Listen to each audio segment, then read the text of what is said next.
Not only did Lauren agree that I could go, but he began to share it in a couple of other places that he went.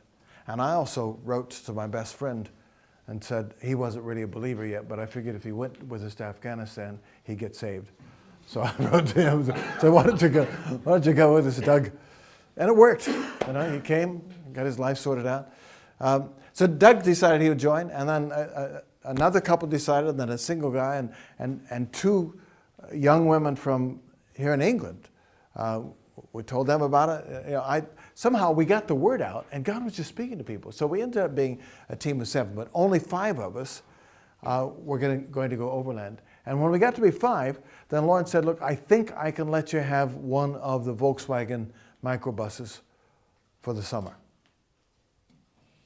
And again, I just love that about Lauren. You know, he'll be here in 12 hours or so, and he'll stand with us. He's got a big heart, and he'll stand with us. Whatever we're trusting God for, he's with you.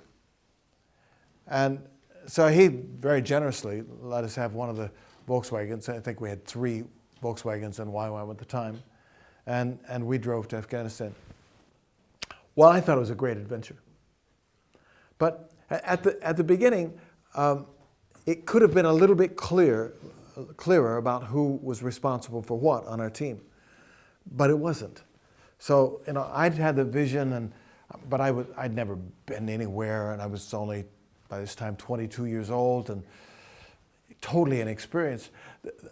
There was a couple who came, and they were pretty experienced, but I was the person who'd set it for anyway. He said, look, Lynn, you'll be the team coordinator, and he will be the team director. And he didn't define either one.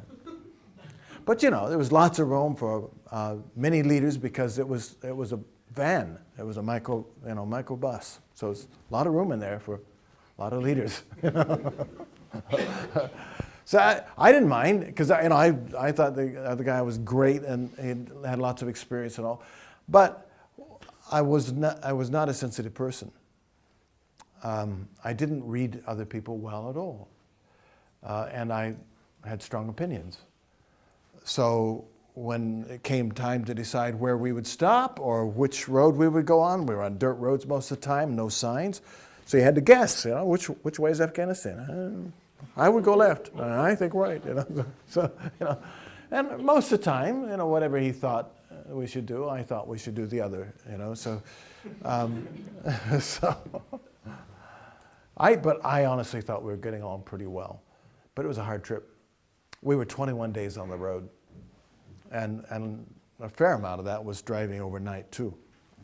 Part of it was we just weren't prepared. We didn't know we had to have visas to get into Iran. We thought we could transit Iran with no problem.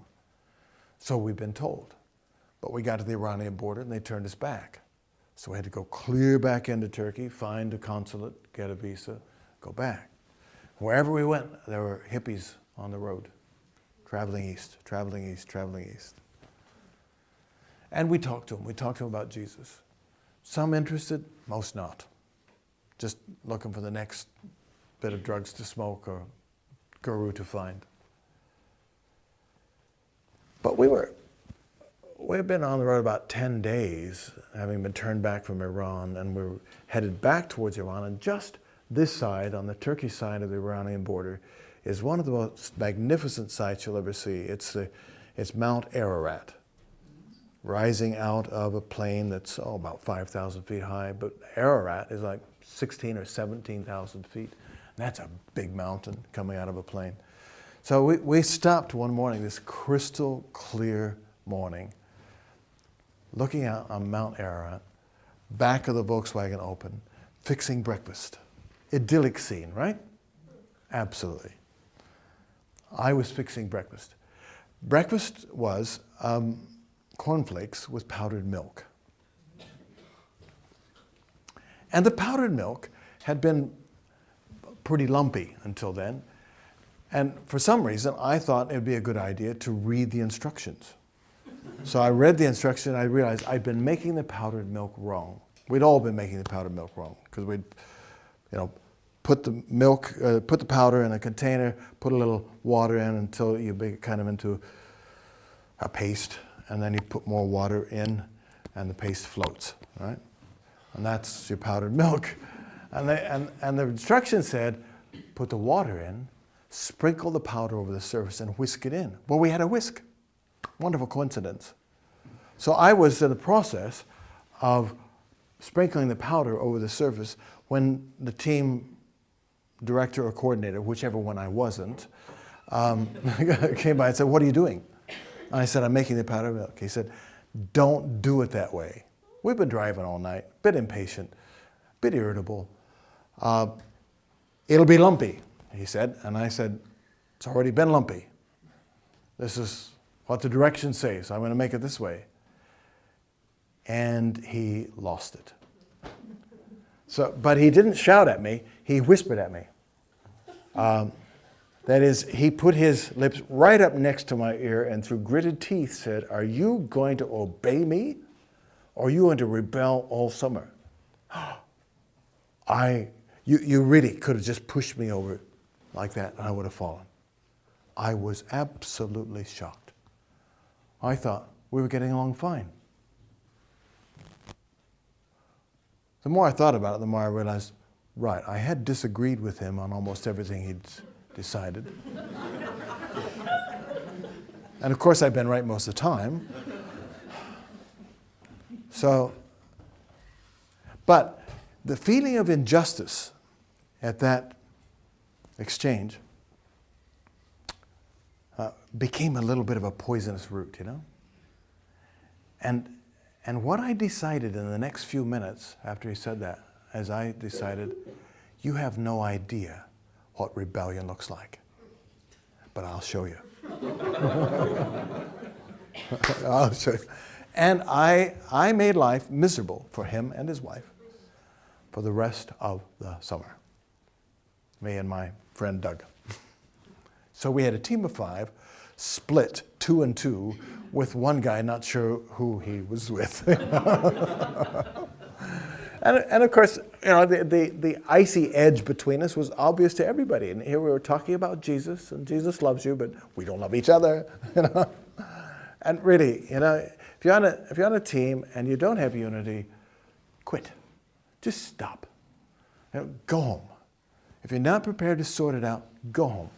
Don't keep talking about who Jesus is and the power of the Holy Spirit when you've got such an obvious lie. You know, there's no other word for it. You're living the lie. And we did. So we had a virtually fruitless summer. We sacrificed a lot. We traveled a long way. We got sick. We were in this cheap hotel, 25 cents a day. And the toilets didn't work, and all the other hippies in the hotel had dysentery, and it was terrible, you know. we spent day after day after day lying on our little foam pads, which served as our beds, sick, making trips back and forth to that toilet that was overflowing, and I could hardly wait to get home. When we finally felt it was time to leave, we made that return journey that took 21 days going out. We made it 9 days. Boom! We flew straight through, and got back to Switzerland. And I had just one thing on my mind, which is, I've done my time. I've done my bit of missionary work. I want to go home. I want to eat a steak. I want to eat my mother's cooking. I want to sleep in a real bed. I want to have my own room. I want to buy a nice car again. I want to take over my dad's business like we planned. I want to make a lot of money, and I will support missionaries, but I am not going to be one. I was in total rebellion against that thing I had said just a year before. Whatever you say, I will do. Often we say that, but there's a little addendum. Whatever you say, I will do, as long as I like it. And if I don't like it, I quit. So we all came back pretty discouraged. And you know, the German team was back, the Spanish team was back, the French team was back, and we were all talking with each other. It was lovely to see each other. We'd been through a lot of things together. It was deep friendships, and we all knew that virtually everybody else was going home. And the second night back, Lauren spoke on the book of Jonah, the story of Jonah, and the consequences of fleeing the will of God. It was high-risk stuff. But he was really clear about the price you pay when you flee God's will. And he then said, I think everybody should just go and ask the Lord, are your plans really his plans? I did not want to ask that question because I knew exactly what the answer would be. The answer would be, okay, go back to Afghanistan again, do it better. I knew. I just knew. That's why I was so determined not to ask, you know? So it took me about 2 minutes, you know, out into the woods, turn around, back into the hotel. And the next morning, we were all going to share what we're going to do next. And everybody had changed overnight. You know, everybody got back to God's plans instead of their plans. And I had to talk to Marty because by this time, you know, we were engaged and we were going to be married in a couple months' time, 3 months' time. And so I had to say, are you willing to go back to Afghanistan with me? Because she'd been in Spain for the summer. And she said, yeah. And, you know, she's always been willing. It's absolutely wonderful to have a soulmate who never says no to God. I think it's so sad when you meet couples and one of them feels that they can't do what God's called them to do because the other's not willing. That is tragic. Makes for a really difficult relationship.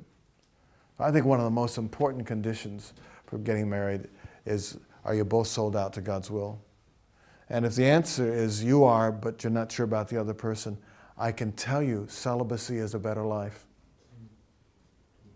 Singleness is a better life than being in that tension. Right? By this time, we've seen a lot of marriages. So I said, are you willing to go? She said, yeah. I said, well, I feel like we're supposed to take a team of 15 and go back to Afghanistan next summer.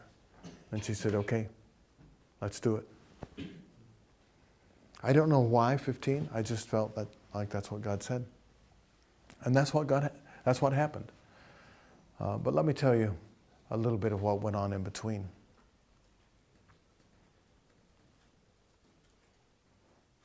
A lot went on in between, which bits I tell. Okay, we flew back into the East Coast, and Marty's family's from the East Coast, Italian Americans, really different culture than mine. So I went, met her family, saw how different it was, liked it a lot. And my parents, my dad was very prosperous by this time. So he had a 6-seater plane, which he flew out to meet us and take us back. And that was the business I was going to take over. And Marty's family, her father was a laborer all his life, loved Jesus, intelligent, but just really satisfied to be a laborer and just love Jesus and live a good family life, raise good kids. So it was quite a clash of cultures for my dad and mom to fly in the plane and come and stay in this little house, you know. And it was difficult for Marty as well because our family, she came from this affectionate Italian family. And my family was not affectionate. They are now, but they were not then. So when she first went to meet my father, she went to give him a hug, and he stuck out his hand to be sure that she didn't get too close. And you know, that's one of the things about marrying, isn't it? It's not just two people getting married. You do connect two families. That needs to work as well. It did work. It took a while, and it took some perseverance and some patience and some thick-skinnedness, if you know what I mean, especially on Marty's part. But we flew back to Colorado. She met my family and all, and then she went back to work in New Jersey as a personal assistant and secretary, executive secretary, and I started working for my dad again. because I'd already qualified as an electrician, and I made a lot of money working that way. Dad paid really good wages. And we had one of these dream jobs. You know, we're up in the mountains, we're putting in a brand new ski resort, doing the control systems, got to live in a nice hotel right up in the mountains, a bit of early snow, so put skis on, do a little skiing, and that was one of the things I was into. Pretty soon, that whole idea of marrying Marty DeFebo and going back to Europe seemed a kind of a remote idea, because the money was rolling in. And Dad never put any pressure on me, but I knew he'd really like to have me come back and do the business. By the way, you know what happened to my dad? We kept coming and going from YWAM, my sister and me, and he saw the change in us, and after about 2 years, he sold the business, joined YWAM, did a school of evangelism, pioneered a base, you know, discipled street kids for several years. He's now 91, and you know, he's a different guy than he was then. Because when he saw the real thing, he got on it. Didn't matter that he was, and his friends thought he was absolutely crazy, because he had this prosperous business. They were all prospering by then, but he was the most. And he just shut it down and started discipling young guys off the streets. Isn't that great? Hallelujah. And they never, ever, in any way, suggested that we should not do what God was saying, in spite of the fact that Dad was really anxious to early retire and let me take the business. Anyway, I was working with him when we were doing this ski resort area, doing the electronics on it. And I was home for the weekend, and Lauren phoned. He doesn't do this normally. He phoned and he said, Lynn, I'm going to take some meetings in the Midwest, and I just felt I should phone you. Would you like to come with me? And I said, no. You know, going to get married, got to save money, I'm working. And he said, well, I just felt like I should phone you, and if you think maybe you'd like to change your mind about that, here's my phone number. Ring me back. So I said, yeah, okay. But man, inside, God was just saying, you're making the wrong decision. And I knew it, you know. I felt so guilty already, you know. I hung the phone up on the wall those days. Hung the phone up. Never even took my hand off of it. Picked it back up, phoned him back and said, okay, where shall we meet? Well, we met in Minneapolis.